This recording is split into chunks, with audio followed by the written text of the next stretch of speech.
Live Fit Podcast, episode 56 with Julie Coffey from Uber Health Blog. But really, it's based on having a look at what a human diet is, and you get clues from that when you look at how we've evolved, and you can look at that with how disease has escalated with the way that our diet has changed, particularly in the last 100 years or so.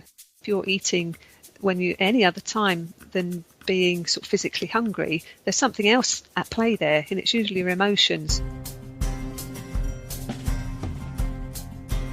You're listening to the Live Fit Podcast with Glenn Johnson.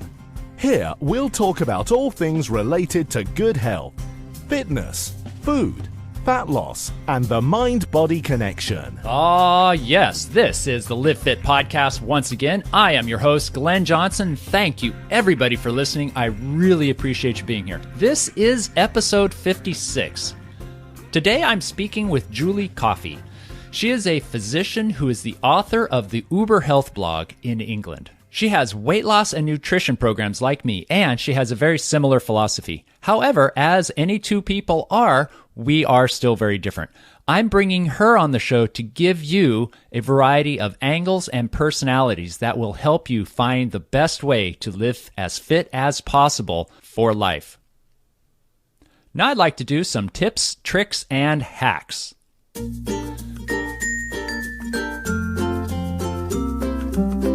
A new study came out that links high-intensity exercise with longevity. This article was published in JAMA, the Journal of American Medical Association, International Medicine, 2015. The participants were aged 45 to 75. When high-intensity physical activity was 30% of their overall activity, they had a 9% lower mortality rate. When high-intensity physical activity was even greater than 30%, their mortality rate continued to drop. And these results were independent of gender, BMI, or any existing conditions such as cardiovascular disease. Also, kids with stronger muscles develop stronger bones. Osteoporosis is an important concern for our aging population. A new study that appeared in Bones this year showed that developing more muscle mass during childhood gives children stronger bones. The researchers found a significant improvement in bone density as lean muscle mass increased. What's the bottom line? Resistance training should be emphasized for children, and vigorous physical activity is beneficial for people of all ages. If you haven't already heard the following episodes, now would be a good time to listen to episode 46, Fit at Any Age, and episode 26, which is all about high-intensity interval training.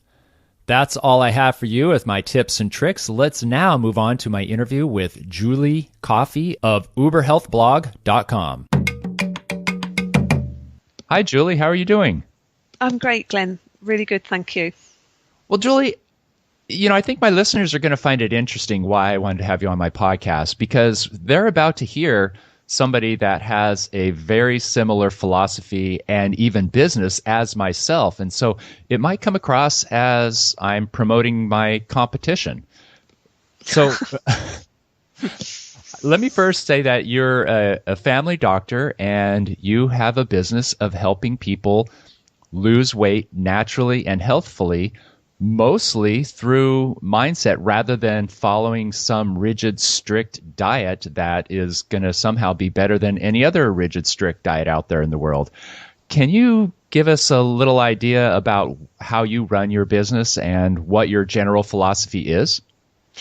Yeah, of course I can, Glenn. But first of all, I'd just like to thank you for having me on the podcast. I really appreciate that. My business is predominantly a weight loss course, and I recognise that most people know how to eat better, know how to exercise more. They know all this stuff, but they don't do it. And the reason is it's because of the mindset. The mindset's not there to consistently do the things that you need to do to be healthy and slim. So much of my course, probably over 50% of my course, is focused on getting the mindset right and nurturing that mindset. And when that kind of starts falling into place, people are often surprised at themselves and how easy it can begin to become eating better, doing a bit more. So I focus on the mindset, although I do give a full instruction on a healthy human diet and a way to exercise effectively for weight loss. There's a lot of different philosophies out there as far as how to eat: high carbs, low fat, raw. Where do you stand? What I do, Glenn, is I give people an education about what a healthy human diet is. I don't have any, you mustn't eat this and you must eat that. I concentrate on giving people the information, and then people can make informed choices about what they eat on that information. But really, it's based on having a look at what a human diet is, and you get clues from that when you look at how we've evolved, and you can look at that with how disease has escalated with the way that our diet has changed, particularly in the last 100 years or so, in the US and likewise here in the UK. So I take a lot from, what will we evolve to eat, and it revolves a little bit around sort of hunter-gatherer, although it's not totally a paleo diet or anything like that, because personally, for other reasons, I don't even eat meat. But it's all about looking at what the human body runs really well on, and the human body runs really well on healthy fats, a certain amount of protein, and out of all the macronutrients, fat, protein and carbs, there's only one of those that we can do without completely, which is carbohydrate. So although I don't tell people you should never eat any carbs, I educate them about the damage that they can do to the body.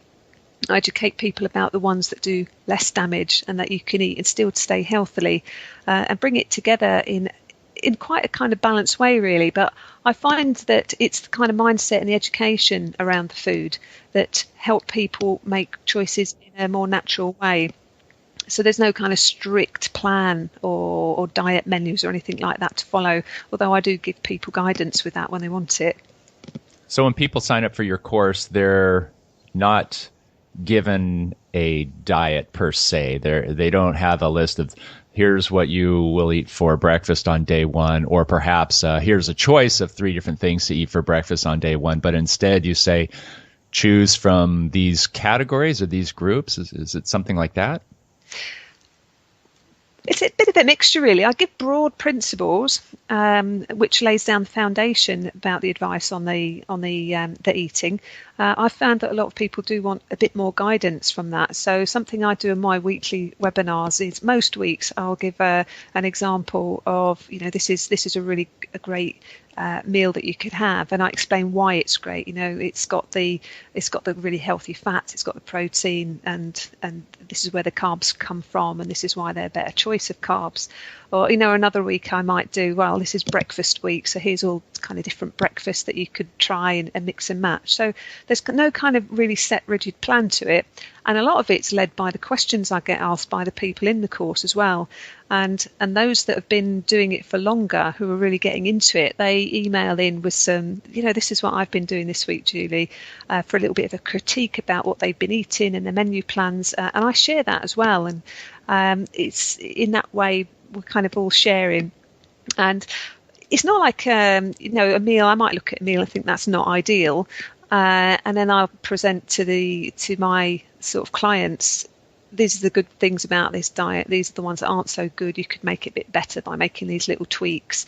So things like that. So nothing rigid, but lots of information about ideas of what you can do for breakfast, lunch and evening meals. I see. That makes sense. I like that. Do you ever find your clients or customers, whatever you call them, to be overwhelmed and still have trouble deciding from all the different delicious and healthy food combinations they could eat for a particular meal? I find that some people who are quite new to the course sometimes struggle to see past what they're eating now, and how that they can adapt what they're eating now. And these are particularly people that eat a lot of carbohydrates, like in the UK we call it porridge. I think you call it the oatmeal in the US. Some people are just, eat that kind of thing every morning for breakfast because we've been told it's really healthy. Although it's not the worst thing you can eat, it's not the best either. No. So I find, the biggest thing is just it's kind of expanding their view of food, really, because people do get very habitual, don't they, with what they're eating. Oh yeah. So yeah, it's more about expanding them, and making better choices about some delicious stuff and getting over that fear of eating food that's got a lot of fat in it, because we've been brainwashed, haven't we, that eating high fat food makes you fat. Well, you and I know that's not true. Boy, I tell you, that is one of the biggest struggles I have, and jaws drop every time I tell people to ditch the low-fat foods. They start to disbelieve me. They start to think I'm some sort of a quack or a freak, and they know that you're supposed to eat low-fat because they've heard this since, 1972, if they were even alive back then. Yeah. And it's really hard to get across to them, okay, this low-fat experiment that the whole world was on, or at least the Western civilization was on for the past 35 years, failed miserably. Look around. It failed. Let's move past it to what else we think is right. Now, maybe in 30 or 40 years, we're going to find that this is not the right way, but it certainly looks pretty good. And as a guinea pig myself, to different eating techniques, philosophies, I definitely find that my body really, really responds and operates much better if I keep my carbohydrate load low.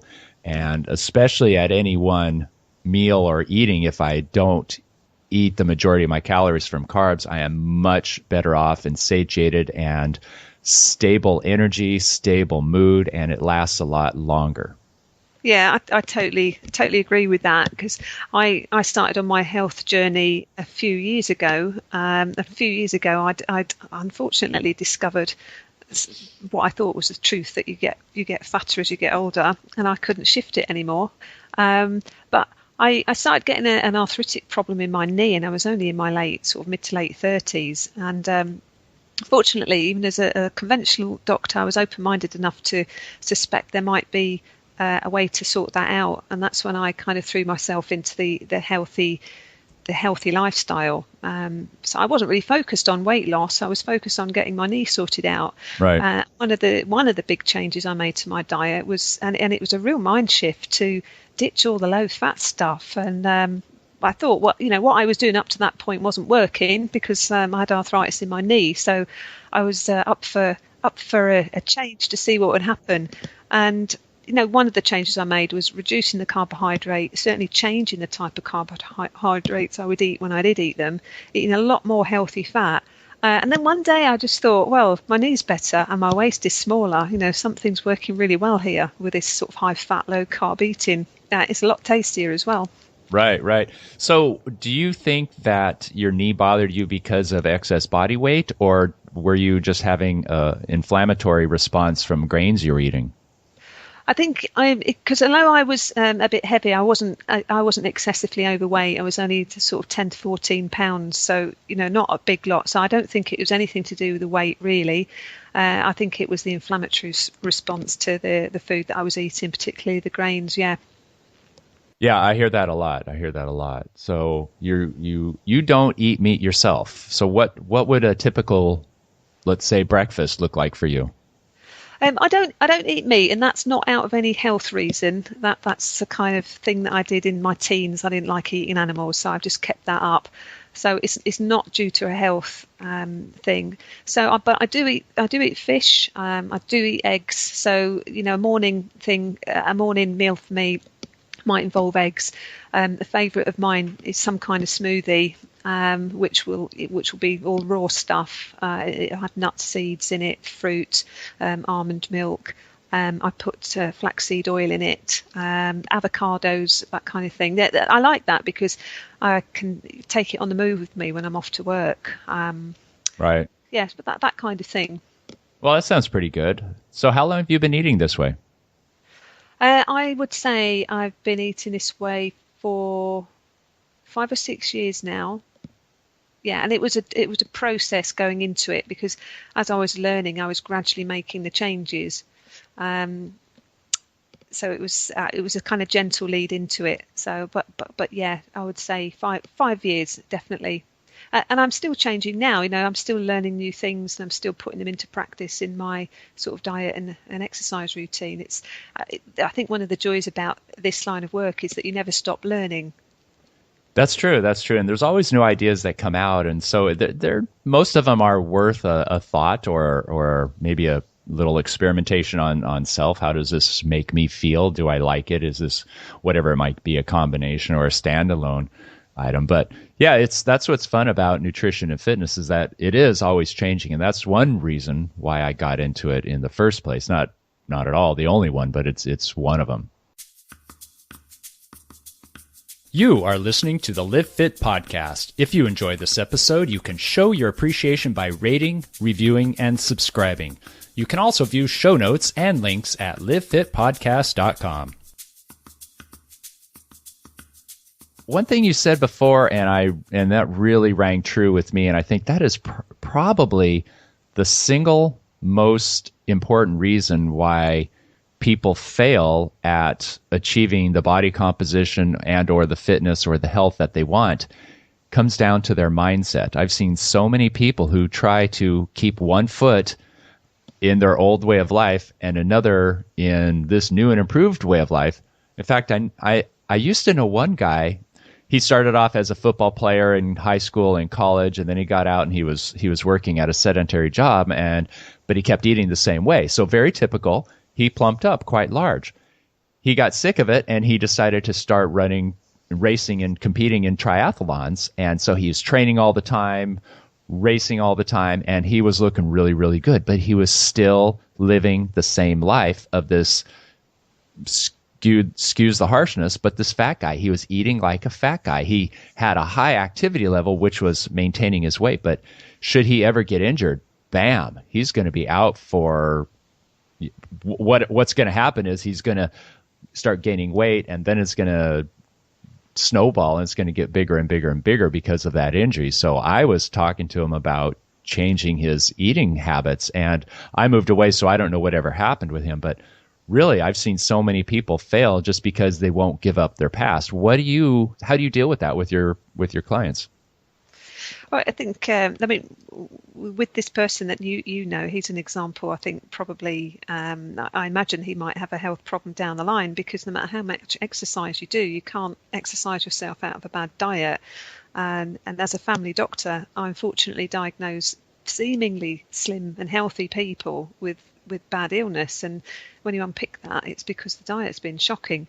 But it comes down to mindset. And I kind of liken the mindset to an app on your smartphone or some software on your computer, and your mind is very similar to that. And if you are attempting to live a lifestyle that you're not programmed for, you won't get very far with it, because without the underlying program, you're going to be relying on willpower, not to eat this food, and to eat this one instead. And you're going to rely on willpower to do that exercise on a regular basis. And that's what a lot of people do with diets and exercise plan. They think, right, I want this, and this is the slimmer, healthier person. And they only look at the stuff that they've got to do, which is changing their eating and perhaps some exercise as well. And they start doing that usually on a Monday. And a few days later, a few weeks later, they're back to normal. It's like an elastic band back to their previous self. And that's because they've missed out the bit, who they have to be. They've missed out that programming that needs to happen in the mind. And it's only when you start to cultivate that foundation of the mindset change where you can consistently do the things that you need to do in terms of your diet, in terms of your exercise. Because if you ask a slim person and a healthy person who's been like that all their life, how do you do it? They'll probably say, I don't really know. I just naturally do it. And that's because they've got that underlying subconscious program running, because, and that gives them the identity of a slim and healthy person, and they just do it automatically. Whereas an overweight, unhealthy person has got that kind of programming running. And until they develop something new, they're going to keep doing that, even though they might have a blip every now and then where the diet's successful for a few weeks. So, the mindset is just so important. It's the most important thing, because without that, everything else tends to fall down, and any success tends to be short-lived. I completely agree, Julie. I completely agree. Your videos on your program, what are on the videos? Is it you speaking? Is it you giving examples or cooking or exercises? What does it entail? Well, each week there's 12 weeks to the program, and each week covers something specific. So the first I'm doing this from memory now. The first couple of weeks are predominantly about mindset. And then I bring in some of the nutrition stuff. I talk about how important it is to get the essential nutrients from your food, like the vitamins and minerals and the smaller nutrients. And I explain how that can be lost with refined processed foods and the way that you choose to cook your food. A lot of the nutrition information is about carbohydrates, so people can be really clear about the effect that these have on the body. I talk about wheat and gluten. My aim there is to give people the information, and then they can make choices when they've been better informed. I educate about fat, where to get healthy fats, and how great they are for the body. About protein, I've got one of the videos. It's all about exercise. A couple of them are about emotional eating, because it's all very well trying to cultivate the mindset, but if you have a problem with emotional eating, again, that can be a massive roadblock for you making progress with your weight loss. So there's quite a lot of information about that. I think there's a tendency for people to think emotional and comfort eating is about people eating in response to being upset or stressed, and forget that it can be just out of sheer boredom or entertainment.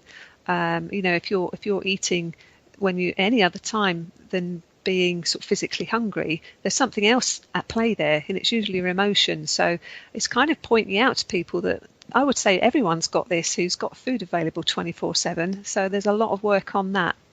Wow, that sounds quite thorough. That's great. I used to do a 12-week program in person where we would meet and gather in groups, and we could not only go over the material that I had planned for that day, but we would also discuss things amongst each other. So one person would have a certain difficulty with this time or day of her life, and other people would pitch in and say, well, have you tried this or that? And that often would be enough to light up a light bulb. Oh, wow, I could do that. That's great. And very often, the ideas that really kind of flip that switch for the participant happens from the other participants in the group. Do you run your programs one-on-one and in isolation from other members in it, or do you have some sort of a group gathering, whether it's virtual or a webinar or a phone or a Facebook group or something like that? I do it. It's predominantly the webinar that I do every week for the people that are doing my weight loss program. Usually people email the questions in advance. Sometimes I get them on the webinar so we can discuss things there live on the webinar. But the questions that come in are really great, because sometimes it gets me thinking, and I have to go away and look things up, which I love. The other thing that's really great is the way that people ask a question, or the way that they give some feedback or update, because the way that they write or the way that they speak often gives a lot of insight into the mindset that's underneath that. Which is great, because that gives me a chance to start unpicking potential roadblocks and anchors in the ground that they've got. So yeah, there's a lot of interaction there for the benefit of everybody that's on the call. Sounds like you have a psychology background. I don't, I've just done a lot of personal development for myself, which I've been doing for 15 years, and most of it was just really for my personal benefit, and I've continued to do that. And I think it's just a kind of amalgamation of all my own learning. I've done some training in NLP as well. I just find the whole mindset thing and the subconscious and your habits absolutely fascinating. And I like being able to get in there and tinker about with it to enable sort of change. And I've done a lot of that on myself over the years. And I love helping people. I love helping people with that kind of thing. And for any serious change like weight loss and getting healthy, that's crucial, absolutely crucial. I could not agree more. I really couldn't. Well, Julie, I really want to thank you for coming on and sharing your ideas and your thoughts, your processes, and how you help people become more healthy and more fit. How can somebody get a hold of you? They can go to my website, Glenn, which is uberhealthblog.com. I write a weekly blog, which is all sort of health orientated. A lot of it's about weight loss. There's a contact form on there. I love it when people contact me. I always get back to people personally. If anybody's got any questions or anything, I'd really, really like it if they get in contact with me. That would be wonderful. I will be sure to have a link to your website on the show notes page, and this is episode 55. I'd like to thank you again, Julie, and I wish you the best of luck. Well, I'd like to thank you, Glenn, for having me on. It's been really good. Thank you. Thank you for listening to this episode of the Live Fit podcast. Please keep those reviews coming in iTunes and Stitcher Radio. You can subscribe, read show notes, articles, resources, and learn more about the weight management programs at livefitpodcast.com.